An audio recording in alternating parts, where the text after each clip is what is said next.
बिरजू किशोर साला jet Airways flight hijacking case. उसने प्रेमिका को करीब लाने के लिए फ्लाइट को ही हाईजैक करने की धमकी दे डाली थी। जिस प्लेन में बैठा था उसी को पाकिस्तान वाले पीओके में ले जाने की धमकी दी थी।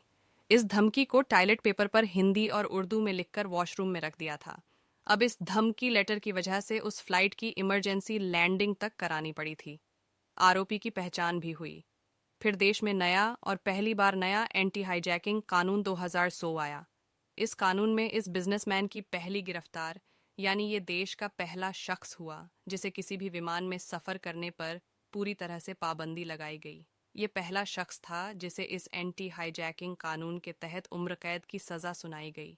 सिर्फ सजा नहीं बल्कि 5 करोड़ रुपए का जुर्माना लगा। इन रुपये को विमान के पायलट और स्टाफ के साथ साथ सभी 115 यात्रियों को भी मुआवजे के तौर पर दिया गया।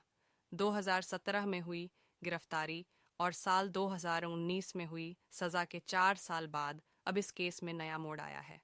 अब गुजरात हाई कोर्ट ने उसी शख्स को संदेह से भरे सबूतों के आधार पर हाईजैकिंग वाले केस से बरी कर दिया है। न सिर्फ बरी किया बल्कि 5 करोड़ रुपए का जो जुर्माना लगाया था उसे लौटाने के लिए भी कोर्ट ने आदेश दिया है। इस पैसे से जिन जिन फ्लाइट स्टाफ को मुआवजा दिया गया था उनसे वसूले जाने के लिए भी आदेश दिया गया है। आखिर क्या है इस पूरे केस की कहानी? बिरजू सल्ला केस में क्या आया है? अब हाईकोर्ट का फैसला। बिरजू किशोरे सल्ला न्यूज़।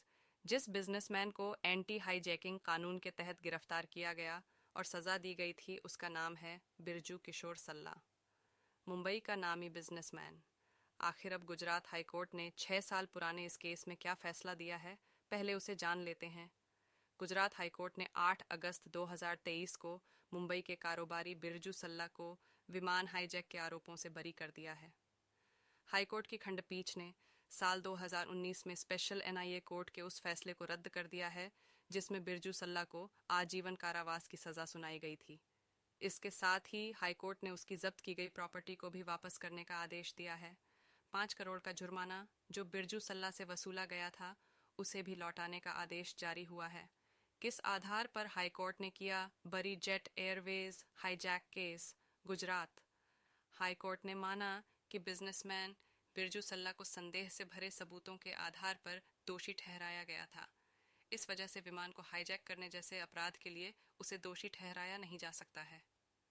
11 जून 2019 को अहमदाबाद स्पेशल एनआईए कोर्ट ने बिरजू सल्ला को एंटी हाईजैकिंग एक्ट 2010 के तहत दोषी ठहराते हुए जीवन भर के लिए आजीवन कारावास की सजा सुनाई थी। साल 2016 में संशोधन किए गए इस नए कानून के तहत पहली बार किसी शख्स को ये सजा दी गई थी। 5 करोड़ रुपए का जुर्माना भी लगा था।